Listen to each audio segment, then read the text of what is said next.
was definitely not expecting this. Over a month ago, I posted my hour-long review of Mega Man X6, where I let out all my frustrations with the game that had been built up for the last 2 years. The video did incredibly well and really helped the channel grow, despite being one of my most bipolar reviews. Although I leave that more to the fanboys of X6 not being able to accept how bad it was. At the end of my X6 review, I said this. I don't understand when people can say games like X3, or X5, or X7 are worse than this, to be honest. So here we are with Mega Man X7. The first time I started a new file in X7 for 2 whole years. So how does my claim hold up after playing it again? Well, I guess I should first address the fact that Mega Man X7 is generally considered to be one of the worst games in the X series, as well as possibly one of the worst games of all time. For people who have played it, that is, which is not that many people. And since the game never got re-released, unlike the poorly selling X2 and X3, people have still barely played X7 to this day. So do I hate X7 as much as other people do? No, not even close. Before we start, I want to let you all know, in case you didn't already know, that this review of Mega Man X7 is the 9th in a series of 11 videos on the Mega Man X series. So before watching this, it comes heavily recommended that if you did not, you should watch my reviews of X1 through 6 and the Extreme games, for background information on what I thought about those games. Also, not that this means anything, but all the Mega Man X games from 1 to 7 and the GBC games will be spoiled. So anyway, like I said, since X7 is considered to be one of the worst in the series, I feel like we should first start by dispelling a few myths as to why it's bad. 1, because it's in 3D. No. People have said in passing that X7's a bad game because of the fact that they took a 2D series into 3D, which is just stupid given the fact that so many other franchises that were 2D became 3D in the previous generation. So that really isn't a flaw in and of itself. How it's designed is another issue, but merely saying that 3D makes it bad is an uninformed criticism, since the Mega Man Legends games don't seem to have a problem with this. But oh wait, those are unfaithful transitions to 3D for the classic gameplay, despite the fact that it's Mega Man Legends and not Mega Man Classic, but what do I know? 2, because Mega Man X is not playable from the start in favor of the new character, Axel. Also no. This could have been cool if handled well like in Metal Gear Solid 2, however it just wasn't, but the concept wasn't the flaw, it was the execution of said concept. With that said, if you saw my review of Mega Man X6, you know that I fucking hate that game. But numerous commenters had told me that they personally believed X7 to be the inferior game to X6. Given the title of the X6 review, you'd know I disagree. However, this video won't entirely just be me defending X7 in favor of X6. Both games are bad. Yes, I'm saying that X7 is really not that good of a game, but X6 and X7 are bad for completely different reasons, and therefore a constant comparison just wouldn't be fair to either, nor would comparing them make too much sense, regardless of what side you fall on. I will be giving X7 an honest review like I've done for all the X games and tell you what's bad about X7, but also what's good about X7 as well, since I think this game has pros that not many people are pointing out. So with that said, let's start with the story, and my god, there's a lot to say about that. Mega Man X7 takes place sometime after X6, where the heroes had set out on their mission to rebuild the Earth after the whole gate thing happened. They've made quite a bit of progress on that front, however Mavericks are back, and right around then is when X decides he's had enough violence and removes himself from the front lines of battle, which, trust me, I'll get to. With the Maverick Hunters crippled by this, a new vigilante group called Red Alert hits the scene and they begin taking out Mavericks. That's basically when the game begins with our new character, Axel, making an escape from a crime scene where I guess he accidentally released some robot monster. But after a short chase scene, Zero arrives on the scene and the two work together to destroy it. However, Zero takes Axel in as a criminal, only for the Maverick Hunters to be challenged by the leader of Red Alert, named Red. Red wants the competition to be whomever beats more Mavericks gets Axel, since for whatever reason Axel leaving Red Alert is some kind of big deal. Which is basically this scene summed up, but in reality it goes on for a continuous 6.5 minutes long with awkward pauses, slow line delivery, and just saying the same things over and over. Zero and Axel begin to take on the Mavericks and we find out the reason Axel's so special. That being that Axel has the ability to copy the shape of Reploids his own size, and Red Alert needs that. For something. I mean, really, the story does not explain what is so great about Axel's copy shot, and the gameplay certainly doesn't sell it either. Axel and Zero continue on with the fight, and eventually X joins in, and the three fight more Mavericks. In between stages is when we find out that Sigma is dealing with Red Alert to give them more power, but since it's Sigma we're talking about, it goes south because he wants Red Alert to do his bidding as a result. That ends with X and company attacking Red Alert HQ and killing Red, with Axel being upset and a supposed Obi-Wan Kenobi moment in A New Hope. Then our heroes have their last battle with Sigma, and the game ends. Seriously, that's just how it ends. The heroes defeat Sigma, they go home, the end. And this story blows. I mean, where do I even begin? How about one of the most controversial elements in X7? X. Why must Reploids continue this accursed cycle of aggression? How long will he keep on fighting?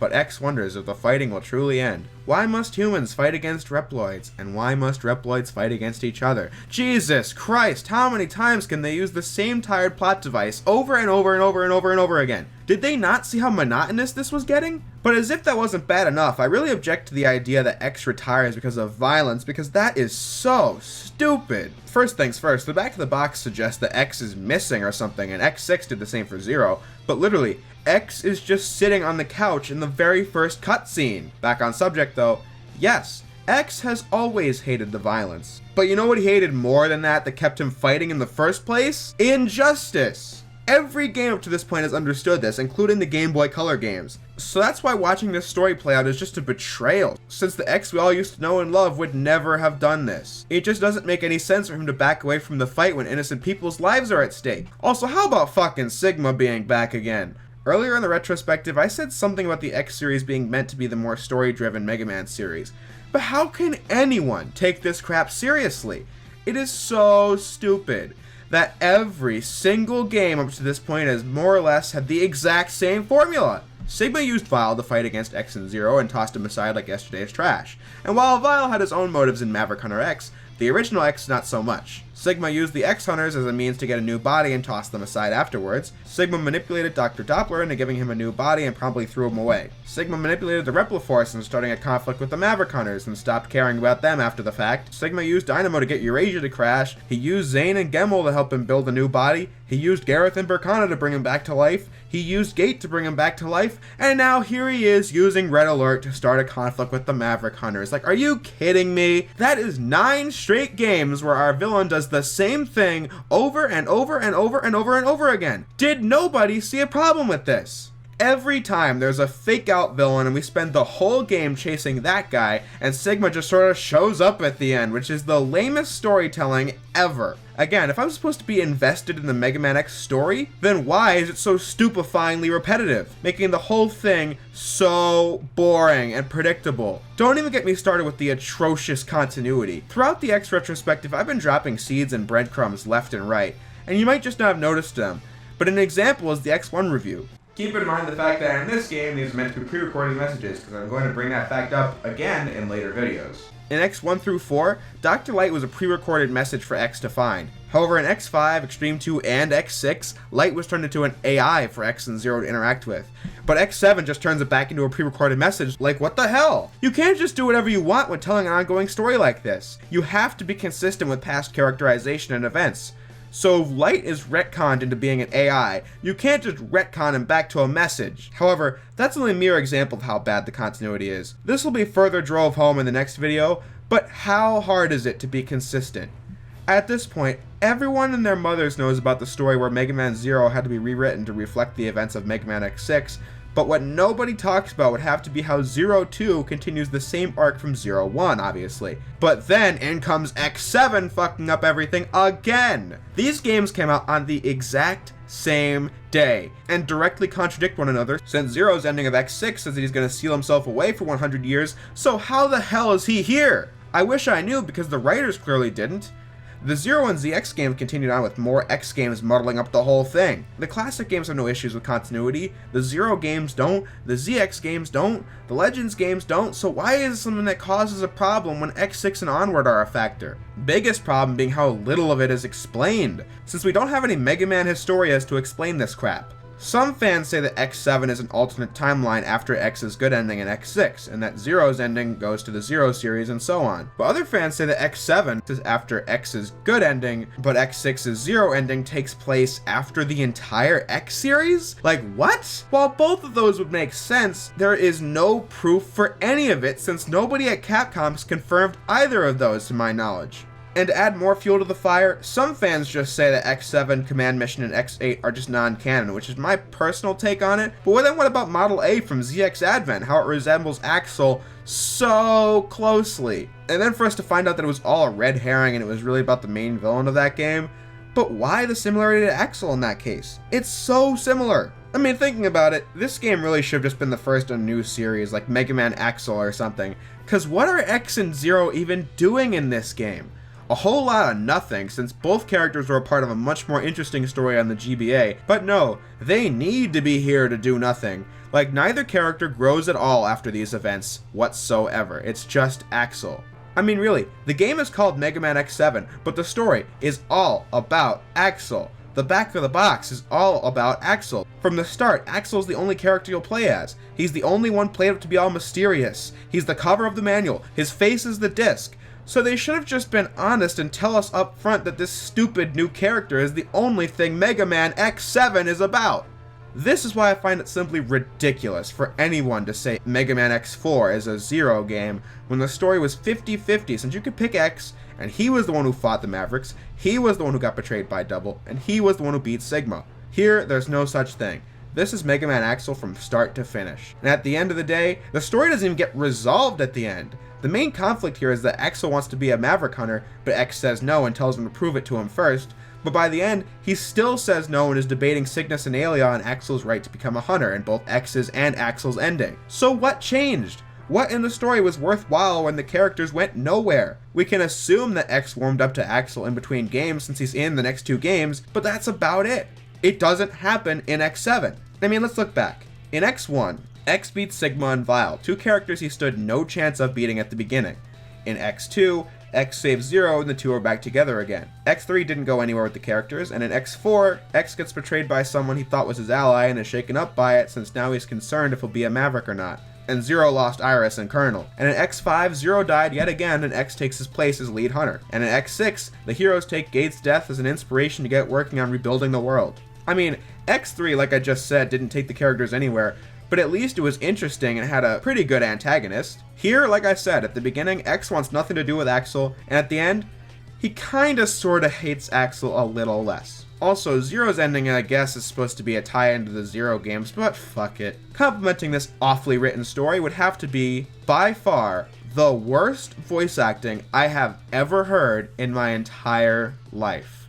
In Mega Man X4, the acting was a product of its time, but even then, that is better than this. X7 has some of the dumbest voices, Welcome to my silly stage!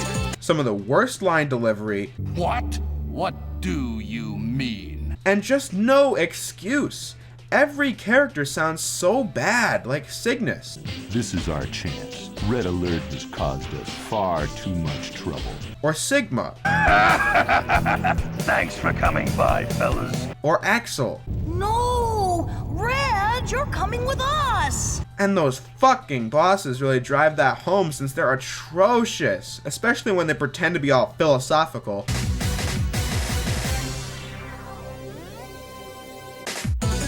Oh, splendid! Even better than expected. How long must this madness go on? Let me ask you, how long has this madness been going on? The annals of history contain endless records of war. The madness will never end. You're wrong. We can create a world without war. Utopia is not just a dream. You can't build a utopia on top of the graves of rebels like myself. But even so, I must follow my beliefs. Or just plain ear poison. Burn! Burn! Burn! Burn! Burn! Burn to the ground! Burn to the ground! So much so that I needed to mute the TV in my first playthrough. This game was released in the year 2003, when Jak 2 and Ratchet 2 were released. Even then, in 2001 and 2002, the standards for game acting was eons higher than this shit. Have some examples. They taught me some good things, too. I know. We've inherited freedom from all those who fought for it. We all have the freedom to spread the word, even me. I was put back on the job thanks to you creeps. So you're saying we're playing too rough? Fool! Together we pledged to track down the Fiendish Five, avenge my father, and steal back the Thievius Raccoonus. I knew I was about to face the toughest test of my life. On this mission, I would either become a master thief like my ancestors before me, or fail and allow my family name to bite the dust. Phew! Somebody please tell me I'm through with the worst of it. Like I said, I'm really not being hyperbolic when I say that X7 is some of the worst acting I've ever heard in my entire life, because it does. This literally makes Mega Man X4 look like The Dark Knight. I am not joking. However, if we're still on the topic of audio, before we get to the gameplay, I would like to change the tone of this review for just 1 second and discuss the graphics and soundtrack of X7. I'm going to be upfront, and I think that the soundtrack in X7 is great. Nobody gives it enough credit, but I think this is filled with variety and catchy pieces from start to finish. At this point, I really can't pick a favorite X OST, since I love them all, except, the Extreme games and the next 2 games, but that's neither here nor there. But just have a listen to the amazing X7 soundtrack.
The graphics in X7 are actually really good, with good looking models and smooth animation. The cel-shaded art style just really works out well, since it's a style that doesn't really age. It's timeless, even though it's running in a 480i resolution. Of course, the lack of mouth animation and cutscenes is terrible, but whatever. X7 is a colorful game with distinct environments all throughout.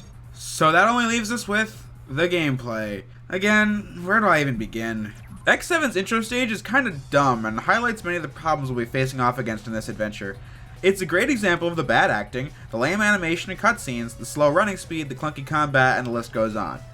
The part where you play as Axel's alright and shows you some of the basic mechanics for 2D and 3D, but then we switch to Zero. This intro stage is a continuous 10 minutes of your life with annoying and unskippable cutscenes, and so getting a game over in this area is kryptonite, and likely given how atrocious the camera is during this chase scene. But once that slog ends, we get into the game proper. Mechanically, if you played the other X games, then you should have no problem getting into X7, since the game, despite being in 3D, plays pretty much the same. Although if I have one nitpick to start us off, the control scheme is so bloated. Every single button on the controller is taken up, and the placement is just right for all of them except for one thing: the dash. The dash has always been mapped to the rightmost face button, which I'm very used to at this point, but most players are going to want to map it to something else, and given how the Mega Man Zero games mapped it, I usually have it mapped to the L button, which at default is a switch weapons button that's also good when swapped with the dash. However, with X7 being 3D, they needed to have camera control, and so the game, for whatever ungodly reason, decided it was a good idea to make switching weapons be done with the right analog stick by moving it left and right, with camera being turned left and right with L1 and R1.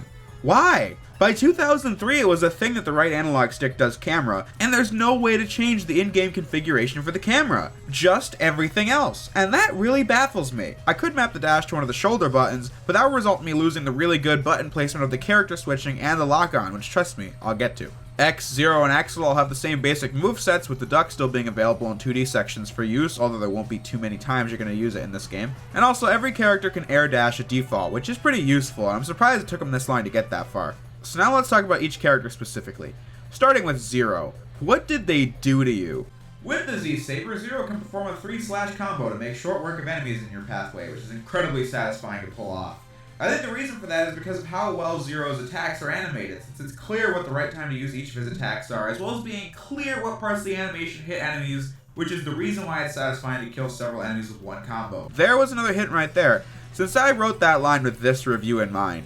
Zero's gameplay was fun because of the timing required to land the best hits, and getting better at it means you can do it faster on repeat playthroughs. Here, yeah, he swings the saber around, but there's no timing required, and the animation doesn't clue you into where it hits enemies. Zero is just not fun to use in X7, given the fact that his close quarters gameplay is not meant for a 3D space where enemies aren't straight ahead of you. I mean, it works more in 2D, but all the subtlety of Zero's combat being gone means that you'll actually spend more time getting hit while playing as Zero than you will actually hitting enemies, since the depth is gone, like I already said. So the entire point of the playstyle goes with it. while Zero could have been made to work in 3D like Ocarina of Time Majora's Mask, but no, the devs got lazy, as per usual in the later X games. Axel is the amazing, epic, and mysterious new character. And so how does he play? Oh, well, not very well. At the beginning, without parts, X and Axel both share the problem of enemies taking a ridiculously long amount of time to beat. Come on! Hit him! Jesus Christ, that took all day, and this process extends to all enemies at the beginning and just bogs down the pace to the speed of molasses. X7 in the options menu allows you to use auto fire and auto charge, so I'll issue this warning. For your first Maverick stage, do yourself a favor and use this feature, since your fingers will be so sick of mashing the button all the fucking time. As for Axel himself, he's just bland, seeing as the things that make him unique is his ability to copy the forms of his enemies, but I only used it just so I'd have footage of it. Other than that, it is beyond useless.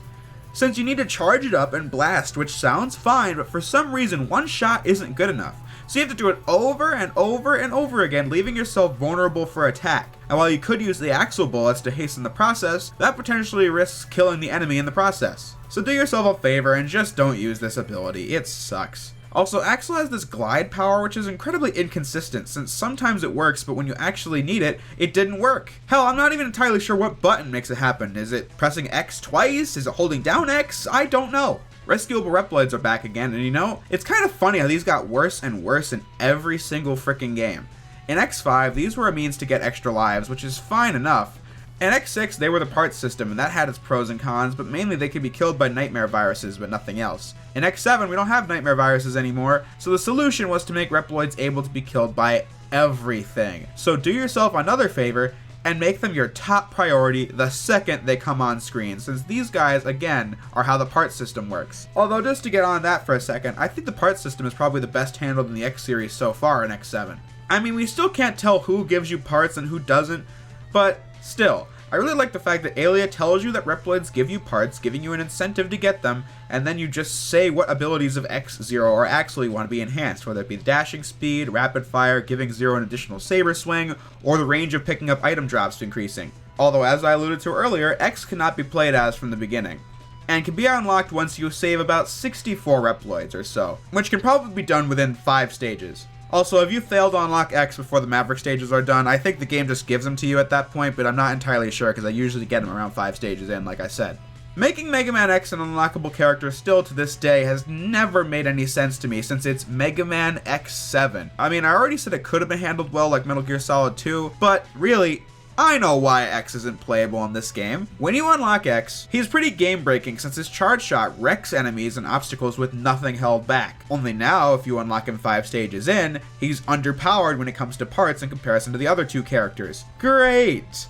Other than that, X pretty much plays exactly the same as Axel. And because of that, once you unlock X, you'll never play as Axel again. Which probably another reason why X can't be played as from the beginning. Since like I said, X is just Axel with a better charge shot. Which is also probably why Zero is pretty lame, so that the player will have no choice but to play as Axel for the first few stages. However, wouldn't a quick and easy solution just be make Axel unique in some way that isn't complete and total crap? Can't be that difficult since the X4 devs did that very same thing for Zero in that game. And that just leaves me with the lock-on mechanics, which are so stupid. However, I know why they did it. It's similar to the homing attack in the 3D Sonic games, since both are a crutch for not having the same accuracy that can be achieved in 2D. However, I do not understand why the lock-on was done this way. The whole point of the previous games was lining up your shots with the targets in order to get a good hit in. However, the lock-on in this game is designed in such a way where it does all the work for you.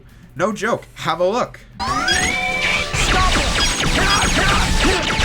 Why didn't they just design the lock-on to be more manual, therefore requiring you to actually aim? Unlike this shit, which requires no player interactivity at all, therefore making the special weapons useless because they don't have lock-on. By the way, the weapons you get from defeated bosses are just weak since they're all designed with 2D in mind and yet exist in a 3D space, like the Gaia shield. Good luck using that in 3D, or the weapon you get from Splash Warfly. These are just a joke. Tornado Tanyan's weapon can be helpful in 3D, but I'm really reaching at that point. These weapons suck with the occasional use in 2D. And even then, I think the bosses are hurt more by the X-Buster and the Z-Saber anyway. So what the hell went wrong there, guys? Zero's skills are also the same kind of thing we've seen since X4, so not much to say there. Other than the fact that they might as well have just scrapped them, since like I just said, the Z-Saber might as well be the weakness as every fucking boss. In Mega Man X3 and Mega Man Extreme 2, we saw something close to this, but in Mega Man X7, character switching has become a regular feature, since you can choose 2 of 3 characters to go on a mission and switch between them at any time. And I really like this idea, since it feels like an evolution of the concept that X5 and X6 introduced of having X and Zero share an adventure, only now they do it together through an entire stage. They don't do too much with it outside of that though, like there's no character specific ability when combined with a certain other character. Also, I don't like how when you die you just go back to the checkpoint, when it should have been done in a way where dying means you switch over to the other character, and when they die is when you go back to the checkpoint, don't you think? But oh boy, we've now reached the level design. And really, I don't have too terribly much to say, to be honest. But levels like Wind Krorang are just complete bullshit, since this camera angle is awful. It's zoomed in way too much, making precise platforming really annoying. Also, am I the only person who thinks this level rips off the middle stage from Mega Man 02? Oh wait, after that the level shows off another minor nitpick with Mega Man X7. X, Zero, and Axel, all when taking big damage, fall over and have to get back up. Why did anyone think that was a good idea? It kills the fast-paced action the X series is most fondly known for.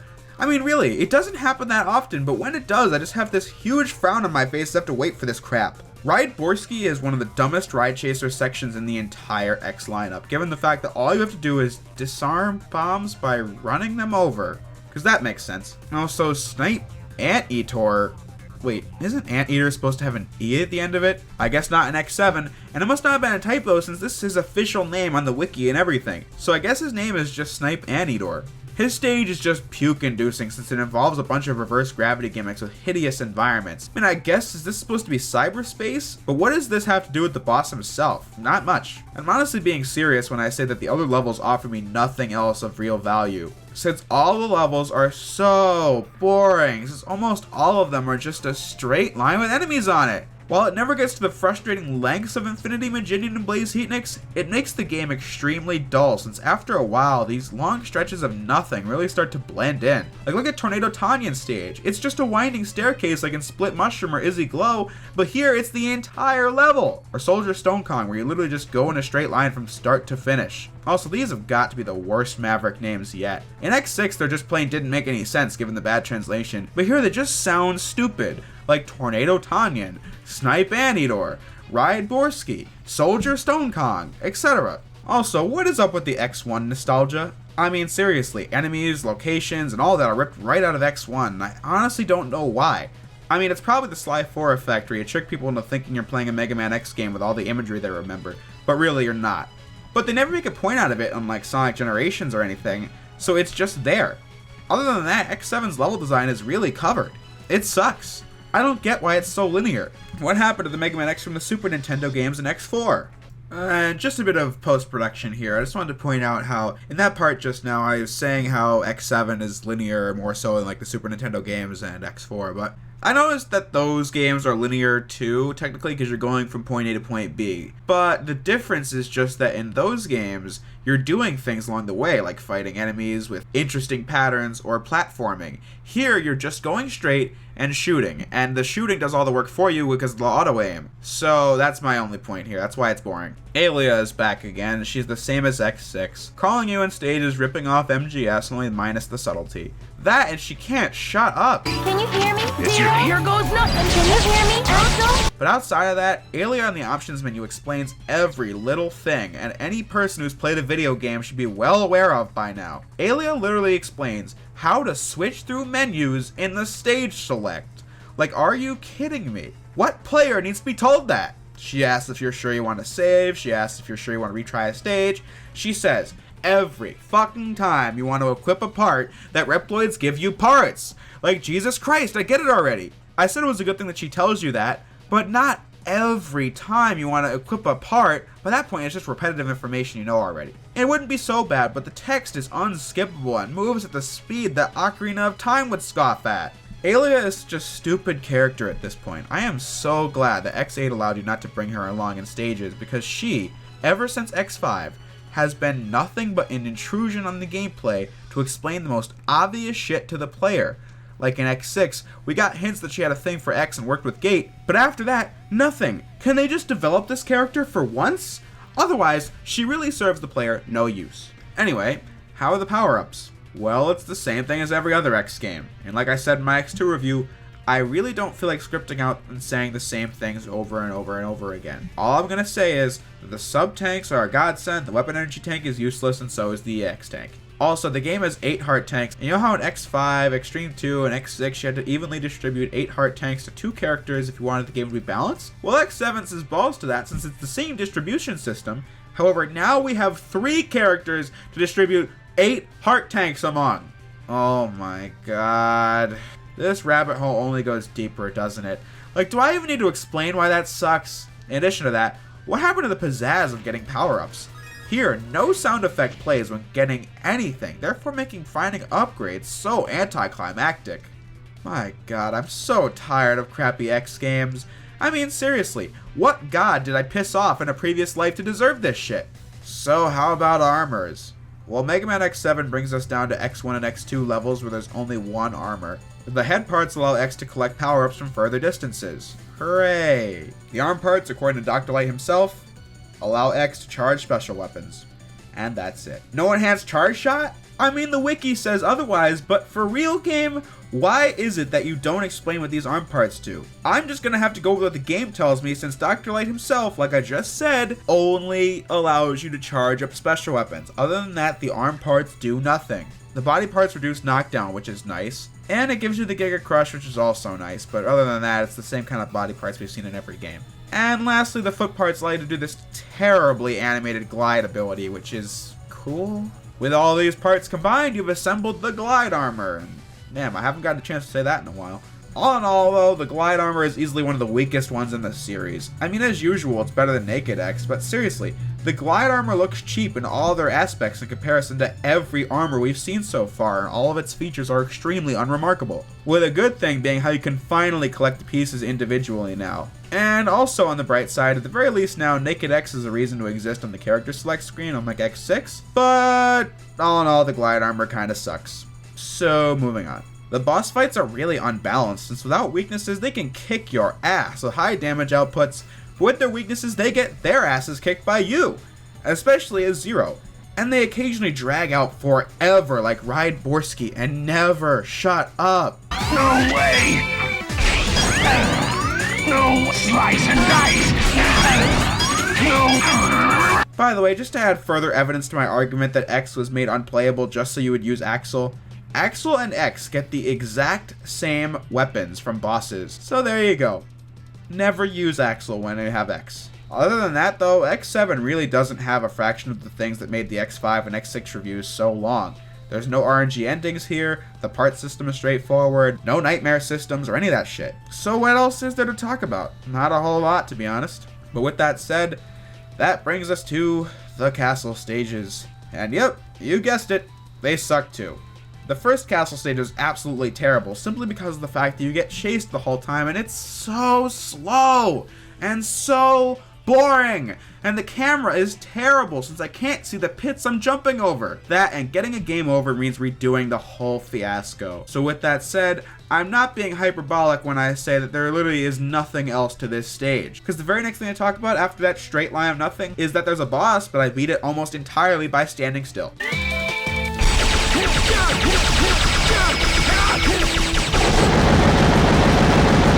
Before we get to the next stage though, I just want to talk about how much I love the menu theme here. I don't know why, it just feels so climactic.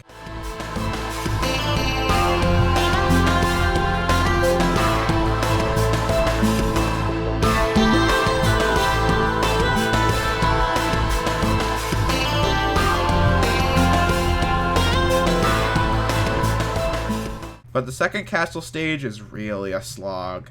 The frustration in Gate Stage 2 is on par with the boredom in Red Alert Stage 2. Seriously, this level is so stupid that no human being can comprehend how boring it is.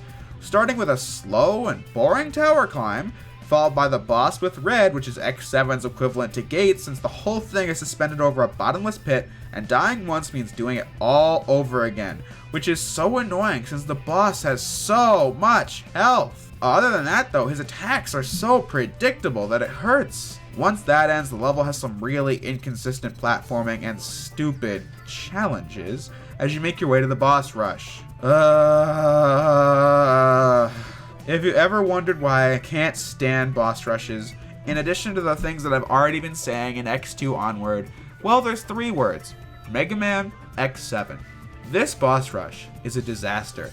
It took me, no joke, 30 minutes. Why? Because these bosses take so long that you'll for sure go mad while playing it. In addition to that, we have the god-awful load times, which are an issue throughout the whole game.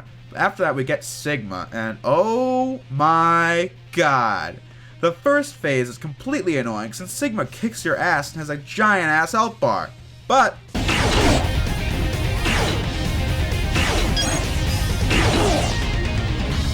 did nobody playtest this shit?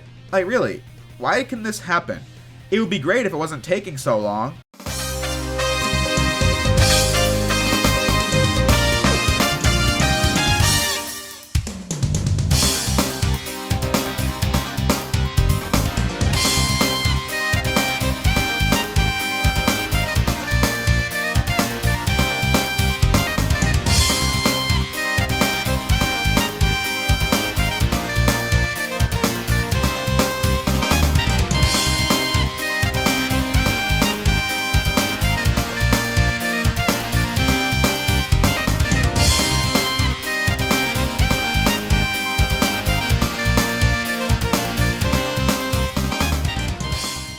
The final boss, on the other hand, is one of the worst in the series. He has so many attacks that kill you in no time, touch damage, and the whole thing suspended over a bottomless pit. The knockback can send you into said pit, and some of the attacks require split-second reaction timing. God damn it. I literally spent 40 minutes on this boss, so have a highlight reel.